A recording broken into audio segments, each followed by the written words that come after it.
Jina naitwa Arnold Restoringo, ni meneja wa Halotel mkoa wa Njombe.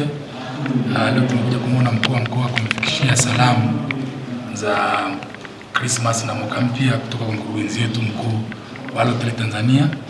Kwa maana sisi na serikali na taasisi zote za serikali tunafanya kazi kwa pamoja kuhakikisha kwamba tunafikia wateja wengi. Kwa hiyo mkurugenzi mkuu wa Halotel Tanzania akaona kipindi cha sikukuu pia aweze kutuma salamu zake za Christmas pamoja na mwaka mpya.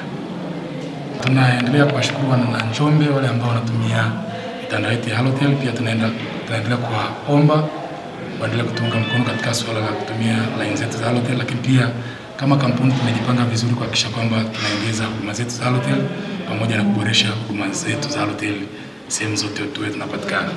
Halotel, better together.